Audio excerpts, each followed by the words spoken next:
Hi there, I am Adam Kirbas and this is my novel. Listen, Mrs. Moonwick. I had forgotten her. I hadn't thought about it anyway. Now, this is the fathom to my youth, to my childhood. It feels weird. It feels weird thinking about the past, thinking about all the bygone past, because I never cared. That's the point. I never cared about the past. What do I care about the bygone time?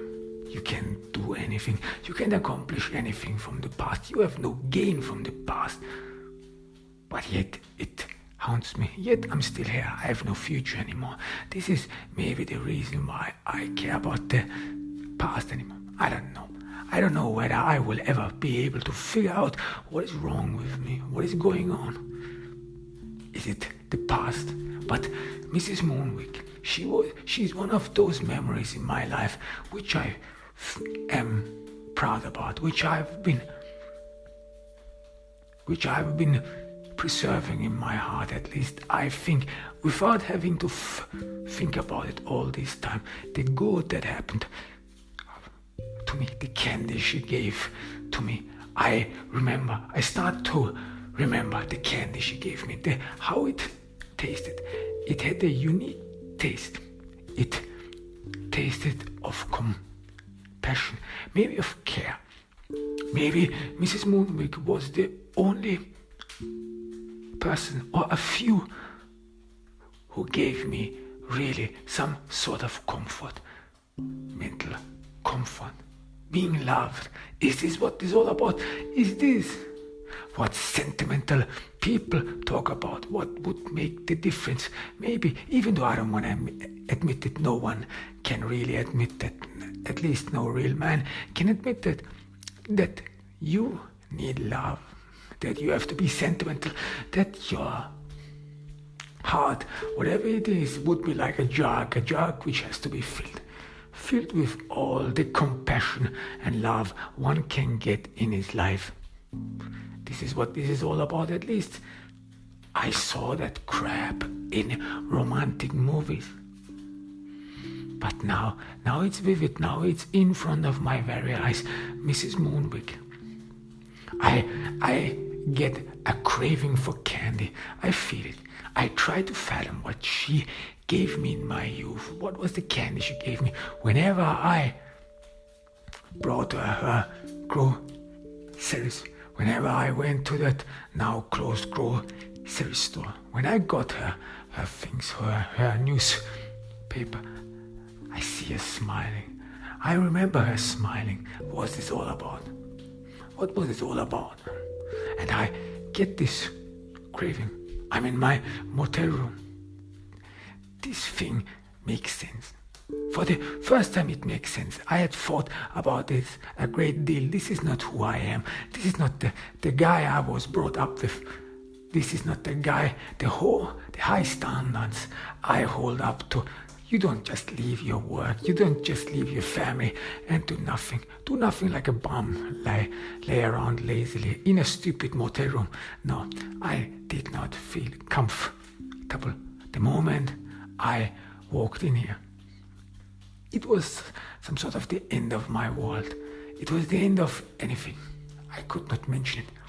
But now the name Mrs. Moonwick, that I could remember her, some sort of, is soothing my pain that I am indeed insane, that I have gone mad, that nothing makes sense anymore, that I am one of those lunatic guys who will end up in the lunatic bin, that this is the pathway, and if this moves on, if this continues, I will end up like that.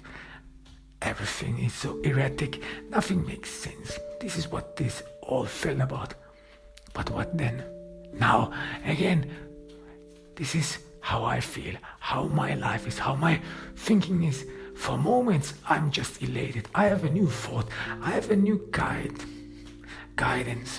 a destination, a goal. But then, after a couple of minutes, I immediately think about the consequences, and then I'm dragged down. All seems too far away, detached. Will I ever be successful? Will I ever reach that point?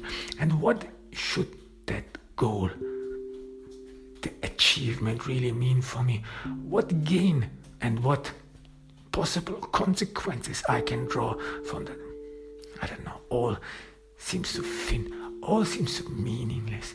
All seems to be something I would have never cared about a couple of years ago, even a couple of months ago. My life was different. My life had spurs.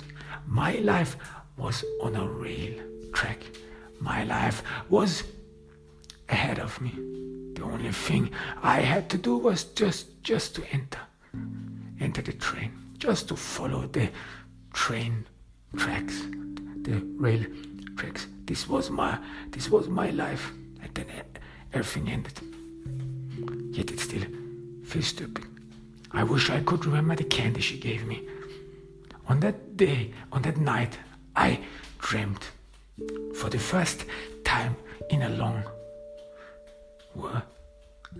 time. I haven't dreamt much, but the dream was weird. Weird, like I was somewhere. It's somehow some place. It is a dark place. It is a place which I know well, or which I supposed to know well. Everything seemed so familiar. Familiar, like I have been there before. I'm outside. Behind me is a huge mansion, a home. I don't know what it is, but it is behind me. I dare not to turn around. I don't know why it is. It is not fear. I'm not scared. At least I think that I'm not scared.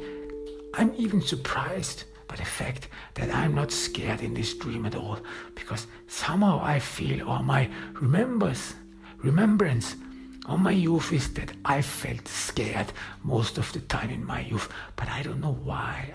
I cannot fathom why. But in that dream, I was like moving away from somewhere, from a place, from a building. I was moving away somewhere, and I look around in this dream. There is something weird in this place. Something. I look above the sky. It is night. It is darkness. But still, I feel like that above me there are dark clouds. Above me there is nothing but an eerie atmosphere.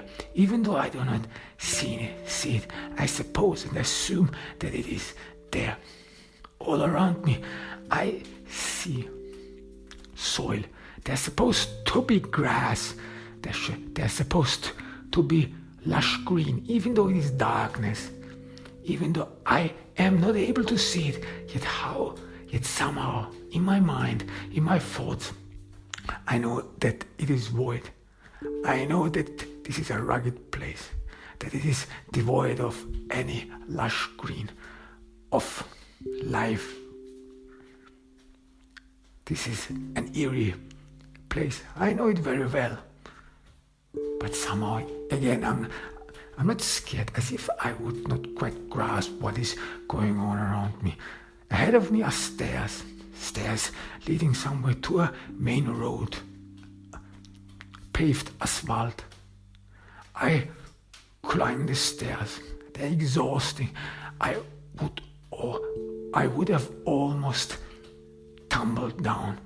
I have to concentrate myself and keep reiterating, do not look back. It is very high here above you. Do not look back or you will fall down. You cannot go back there. I don't know why, but I don't dare looking back. I still want to get away. And it is excruciating. It is grueling climbing up the stairs. I'm panting. When I reach the streets, I'm panting. I'm out of breath. I look around me. No one is there. There are houses there. There are even open windows. So people are not asleep. Maybe it is day. Maybe it is just an eclipse or whatever it is. All stupid thoughts come into my mind. Maybe it is an eclipse. Anything. that would make sense. Anything that I can reasonably explain why during the night no one is anywhere, but yet the windows of the homes are open, as if it would be day and people only would be around the corner, that it would be just a question of minutes that people would come around the corner and enter their home, just assume normal life, continue their thoughts, their worries, and so on. I stand on the streets in this dream, but I don't know where to go to. What was in my mind? There was a thought in my mind. I think to myself, I wanted to go somewhere. I was heading somewhere. I had made up my mind. But then I don't remember. I stand on the street, deserted. No one is around me, and I have forgotten where to head to. I convince myself, you have to go somewhere.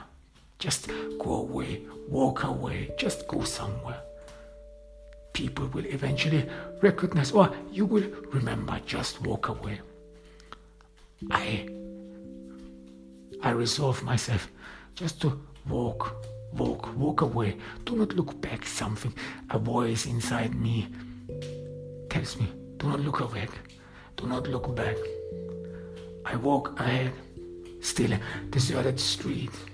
No one is around me, and still I'm not scared. It is darkness, it is night. I see some lawns, people who have forgotten their lawnmowers right in the middle of their lawn. Some of them were in their gardens. I see doors, windows open, as if people have forgotten them, or as if they have absconded in a hurry. They had to leave. Leave from what? I don't know. I just walk past them. It's like I don't hear anything. This is the weird thing of it all. I don't hear any voice. I don't hear anyone. Everything is dead silent. Everything is like death. Then I look around, look at the lawn, yet I realize that the lawnmower stands on soil. There is no grass here, nothing lush, nothing grows and sprouts here. I realize it must be winter. I try to soothe myself. It must be winter, apparently. And there are some people who are stupid, or for what reason, whatever, who just park their lawnmower in the middle of their lawn. And this in winter. Maybe someone wanted to make fun of it, a joke, whatever. I try to laugh, but yet somehow I don't feel like smiling. I don't feel the feeling of a smile on my skin, on my face. I don't feel like it. Still, it's weird. I follow the road, and in the distance I saw somebody for the first time. Somebody walks very slowly, as if he too would not have an aim or any way to go. This somebody has a white cloak, calm. His gait is not in a hurry. He doesn't seem to be heading somewhere like me, like I have found someone. Yet I do not call out. Yet I think like I expected it. Somehow I expected it. Somehow deep inside you, you knew that you would meet someone here along the way. This voice tells me inside me, you knew that this would happen, wouldn't you? I don't know. And I look at my hands, I look at myself. That's the first time I get aware of myself. For the first time I realize that I'm not a grown-up man, that I'm a little boy. It must be an memory. I say to myself, maybe this is a road, this is a place I walked along in my youth, in my childhood, but I don't remember. I don't remember having walked this road ever before. I approach the stranger, the man with a long cloak. He stops. He stops as if he would be waiting for me. Again, I don't feel scared. I continue my pace. I approach him. He turns around. He looks me in the eye. And I see that underneath the cloak, underneath the hood, is a skeleton. Is a dead person. Again, I'm not scared. Something inside me tells me, you should be scared right now. You should be scared stiff. But nothing happens. I approach this figure, this stranger, very calmly. Something inside me breaks. For the first time, I hear that my feet would break glass. That my feet somehow tramp on glass. I look down on my feet, yet I don't see anything. I don't see glass, yet I hear it. I'm walking on glass. My shoes are walking on glass, and I don't feel any pain. This stranger, this dead skeleton draws me to him. I try to look him in the eyes. Those eye sockets which are empty. Darkness gazes at me. Yet I gaze back. I'm not scared. And somehow a thought enters my mind. Why don't you ask for direction? The voice asks me. Why don't you ask for direction? Maybe he knows where you should be heading to. I stand in front of the stranger. Again, I am being reminded that I'm a little boy because I have to look up to that stranger. I try to explain why I have stopped, like it would be necessary, like the stranger would want to know why I stop in front of him, why I bother him. This is how it all feels, like I would be bothering him. He was heading somewhere, then he had to stop. He had to stop because of me. You are a burden again. I hear something inside me. Is it a voice? Is it something? I don't know. You're a burden again. Now I feel uncomfortable because I have to explain why I've stopped in front of the stranger. I stammer for words, hawing and hawing. Then I utter some half-measured explanation. I somehow forgot something. I tell him I somehow forgot where I was heading to. This is what I can utter. Then I was about to ask for direction, but something in my mind happens, something in my brain happens. I don't know what it is, but it feels like a change sweeps through me. A change I cannot explain, as if at once my brain started working differently. As if everything I believed in, measured, the world I understood, at once changed, without me having understood what it is.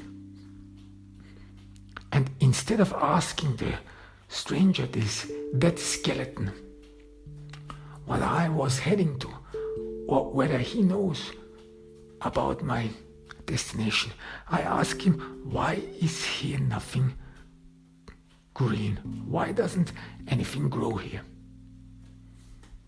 The skeleton stays mute, and I stay in front of him, as if I would be expecting an answer, a reasonable answer. I look around. I want to make sure why.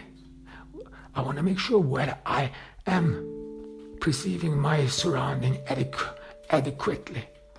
Whether it is indeed nothing sprouting here. Nothing is blossoming here in this dark place. And again I see open windows. I see deserted streets, people who have abandoned town. Why did they leave? This is what bothers me. Again, I turn back at the stranger, still expecting an answer. And I get an answer. With an eerie voice, he tells me it was never supposed to be. This voice, it sounds so familiar, and yet it sounds different, detached, nonchalant, not caring, as if I would be just a stupid boy who again has wasted the time of someone else, who has again become a burden to someone else. This is all about your life. Something tells me this is all about you. Again, I have this feeling that you should be scared. That you should be scared of something. But I don't know of what. What should I be scared of? I look around. What should I be scared of? The stranger assumes his pace. He walks away from me. The skeleton walks away from me. And I feel alone. I feel deserted. But I'm not scared in that sense. I'm just wondering, where should I go? Where is my place? Where do I belong? And then the next thing I know is that I wake up. I wake up in the motel room. It is morning. It is a cloudy morning. It is not an inviting morning. And I feel uncomfortable. I've eaten candy the last day. And this candy, which was supposed to help me remember the good in my youth, remember Mrs. Moonwick and what she did for me. Yet I feel like that my stomach is filled with something. And I feel dizzy. Again, as if it feels like that I have not stopped dreaming. That the dream I woke up from still continues. I relive parts of the dream. I relive it in real time. While I'm awake, what is going on? I relive this dream sequence where I ascend the stairs. These are different stairs. Stairs who are outside. Stairs which lead to the main road. And I feel dizzy. This was not in the dream. I feel dizzy while ascending the stairs. I'm panting. I'm out of the breath in the motel room. Something is going on. Do I have a panic attack? I think it is a panic attack. It feels all the same. The same when I first fell down. When my knees gave up after I saw a commercial about deformed feet and what people can do against it. I just fell down. I just sat down, fell to the ground. I think I was even unconscious for a couple of seconds, maybe. But I fell to the ground. My legs gave way. And again, it feels the same. I have to sit down, immediately sit down. Something is happening. Something is going on. Then I remember parts of the dreams. I remember the skeleton. In this very moment, the skeleton appears in my mind. And again, this voice, you should be scared. You should be scared now. Something is happening. I garner my strength. This is nonsense. More and more, I get convinced my life is just crap. No, this is nonsense. I'm losing it. And why am I here? I keep reiterating this question. Why am I here? What am I doing here? This stupid thing. What is happening to me? Shouldn't I just take the drug? Shouldn't I just go home? Turn around, go home. Maybe I will figure out what to do with Claire. I abandoned her, but I gained confidence that I could convince her that we can walk through this. I had a relapse. Something is wrong with me. Even though she was disappointed when she saw me that I was taking or needed to take drugs, that I was not the man anymore who could take care of her. But we will figure out. There is still this woman in Claire I fell in love with. Still this woman I hope that will love me back, that can understand my condition. This is what it is. People complain about a lot, and I just have this condition. I'm still young, am I? Aren't I? So why should I waste my life? Why should I waste away in here? I look around the motel room. This is not a place I was supposed to be. It all started so well. I keep reiterating, it all started so well. It started out so well. Why now, dear Jesus, why now do I lose it all now? What is going on? I try to figure out. More and more I regain my strength.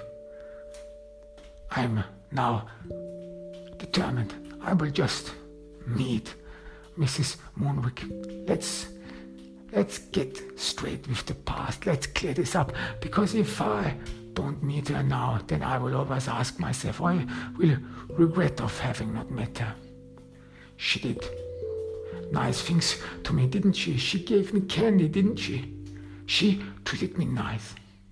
And maybe I am that man. Maybe I am that boy who never got love.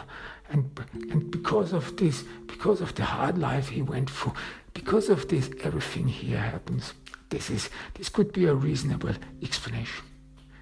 Maybe this is the reason why I don't fear anything, like in the dream. Maybe this is the reason why I don't care about anything. Maybe this is all about me not caring about anything, about my children. Something is warning inside me. I've read somewhere that dreams, they actually warn people of something. They warn them. They give tidings, good or bad, I don't know. But they apparently warn something. They forestall things you might not perceive in your conscious stream. Things you're oblivious to. Maybe this is all. Let's just meet Mrs. Moonwick and get done with it. She's a woman in a retirement facility. What can come out of it? I'm pretty much confident that nothing will come out of it. But either way, let's get done with it. There's something inside me. I don't want to wait anymore. I cannot live like this anymore. I don't want to live like this anymore. I'm convinced that this is a downward spiral, that this will come very expensive and dark. This is a dark place. I have a beautiful home, a great home, the best in the neighborhood. I remember myself. And now I end up in this fucked up hotel room, in this fucked up motel room, which is not inviting, which is desolate, without people. This is not how I want to spend my life with. I like being around people. I like when people admire me. I like when people see me as the one who has control over his life, who knows what he does. Someone who understands life, and not someone who is sentimental, worries about anything, someone who is weak. This is not me. This is not how I woke up. And this is not who I want to be. No, I have to fight this. I have to fight this with nail and tooth. This is not who I am. Let's end this. I am convinced of it. I get up, I get dressed. I've regained my strength. I've taken a shower, but still I feel dirty. Again, this feeling. Was I naughty? Was I over filthy? Where does this feeling come from? This feeling like being shit-faced. It drags me down. I feel like a dark cloud above me. A dark cloud which doesn't allow me to feel comfort. A dark cloud which keeps telling me nothing will ever change. It is useless. And I remember part of the dream I had, that I was standing at night on a deserted street, and that I don't know where to go to. And it feels like the same again. Where should I go to? A thought enters my mind. You could start over new. You could go somewhere where people do not know you. But what do I run from? This is what I haven't figured out so far. What do I run from? What is it that chases me? What is it that brought me here? Naivety, stupidity. Shouldn't I have just got myself a young girlfriend? Maybe it was a mistake to hire Lisa. Lisa, that stupid retard. The stupid woman. Maybe a good-looking secretary should have assumed this post. Maybe she would have filled my voice, my void and my emptiness. Maybe this is in the end all about the midlife crisis. This is all about a man who has to settle for mediocre.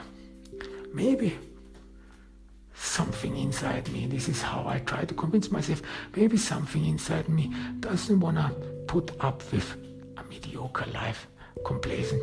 I've accomplished so much. I came out of nothing. And shouldn't be the people with whom I surround myself with mirror and reflect my extraordinary accomplishments. Maybe this is all about me being humble, despite the fact that I know I'm not humble. I was never humble. If I ever accomplished something, I made sure that everyone knew about it.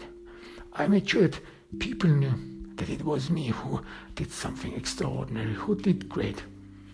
Why shouldn't they? Why shouldn't I boast about my accomplishments for which I've worked for? Why shouldn't I do it? Who wouldn't? It would be stupid. Who are these people who want to be humble all the way? Who want to be humble all the way so that they do not even take credits for what they have accomplished? Who is that? Stupid people. Who are that? Boring people who have not accomplished what you can actually do with success. People who have not realized that success talks for itself. Success is a great thing. It is like a drug. You can't get enough of. So why shouldn't I boast about my accomplishments? Maybe this is all about this. I have a mediocre breakfast in this disgusting motel. No, this is not my life. I ate better. My life was better than this. My life was great, and I have to go back there. Let's end this. I drive to the retirement facility. Mrs. Moonwick. I don't even know. I'm not sure how she looks like. I try to remember always being so nice, always being so polite, and she kept smiling. She kept treating me like her own son. At least this is what I think. I walk in there. A nurse greets me. She's good looking. She's worth to be my secretary. She would have been a great secretary.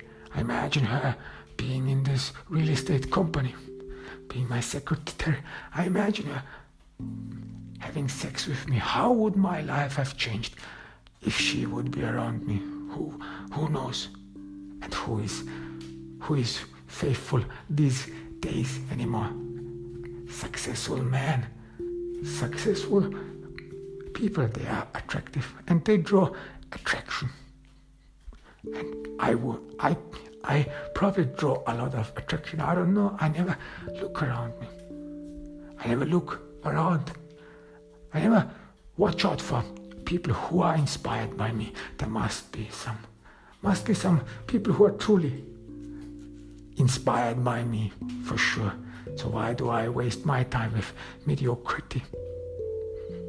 I look at her. I tell her I came to visit Mrs. Moonwick. The woman laughs and smiles profusely. She will be pleased. She hardly gets any visitors. I just nod. I didn't know that. I always thought that Mrs.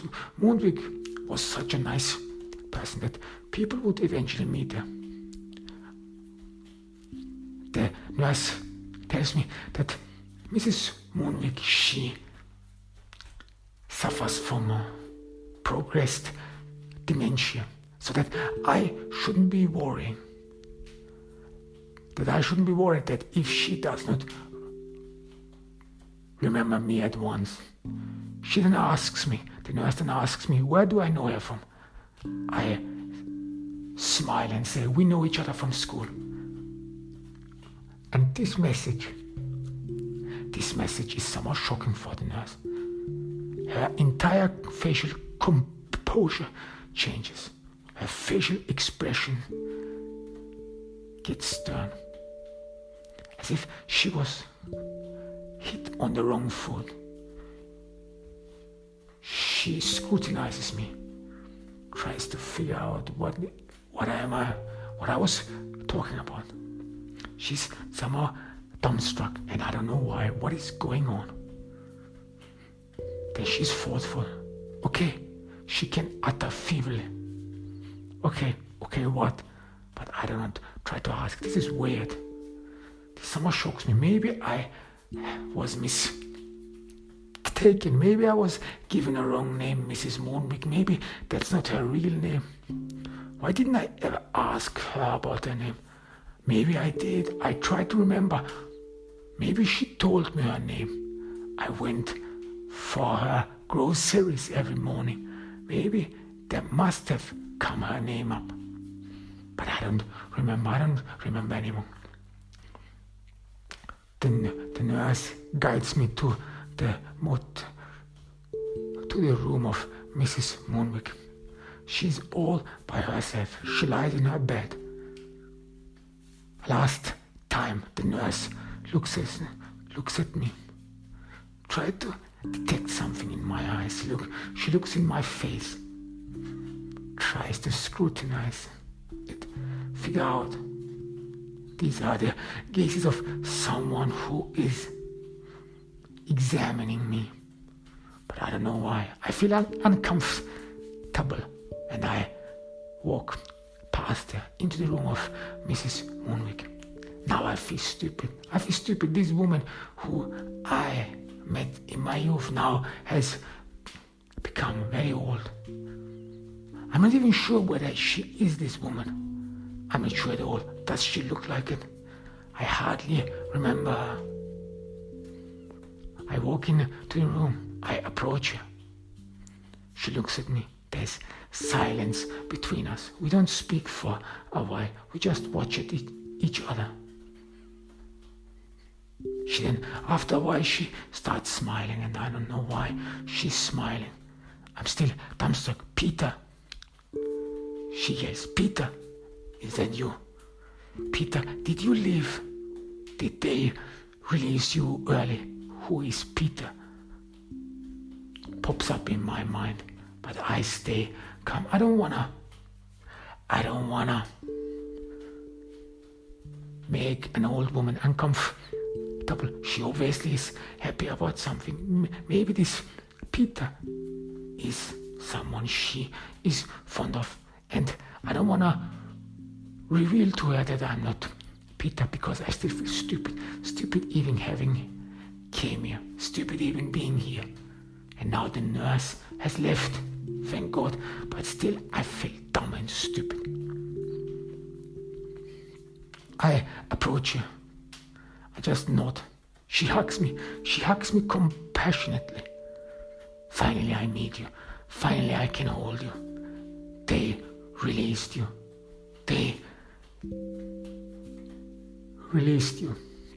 She's tearful. She hugs me again and again. Now I have you back, my Peter. Now we are reunited. You see, Come sit. Sit next to me. Sit. How many years I've been waiting for this moment. She tells me how many years I have been enduring all this hardship without you, without my love. Peter, come sit down. Sit down next to me. Let me hold your hand. Let me hold your hand. Yeah, this isn't it. She swipes away her tears, and it has an effect on me. It has an effect. It has a deep effect on me. I'm taken aback. Is this really Mrs. Moonwick? I'm not sure. I try to remember. Maybe this is a woman I mistake for someone else. I haven't seen the charts. But what do I know? I only feel uncomfortable. Maybe I should leave. Maybe I should say something and then just seclude myself. This was wrong. This was stupid. More and more I get it now. This was not what you're supposed to do. A stranger. I went into a home of a stranger, and then I pretend to be someone I am not. Weird. This all feels weird. Then she continues. This all would have changed. It shouldn't have come that way. It was all about this bread. And we got this bread. Almost. You would have been mine. You would have stayed with me. But it was all for this bread. Damn him. Damn this boy. Who is this bread? I ask myself, but I do not interrupt her. Who is this bread she is talking about? She reiterates it was all about him. Whenever I saw him, whenever I saw this creature, this disgusting creature smiling, I thought about you. I thought about you, that you had nothing to smile about, my little boy. My little boy. He did not deserve the life he had, but you did. You were an angel. You always were an angel. You were special. That's why I loved you so much. You were special. But he was not. And one day I had enough.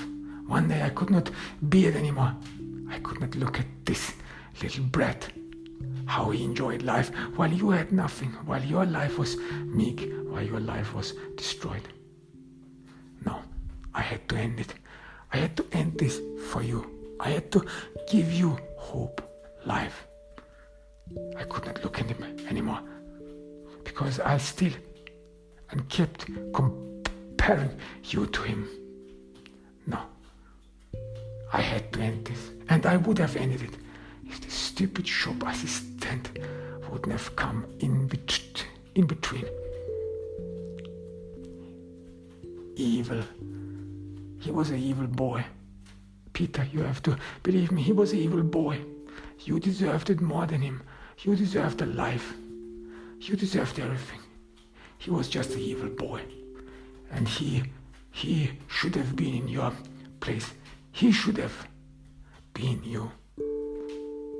No, I could not bear it. I could not bear that the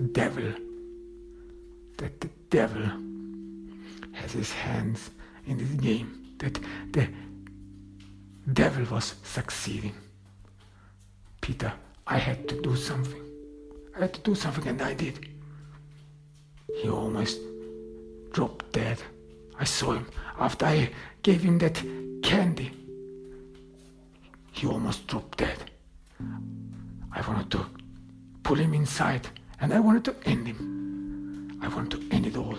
I wanted to end it for you, so that you could live in peace, so that you could be free again. I wanted to do it so desperately, but then this woman walked past. This woman came by, and everything was over. He could escape. This brat, this evil creature, he could escape, and I could do nothing about it. This shocks me. What is she talking about?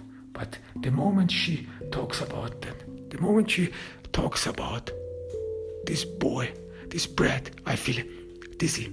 Now I remember having eaten candy. I remember that after I brought her groceries, she gave me a chocolate. She gave me something. And then I ate it. She told me I should eat it at once.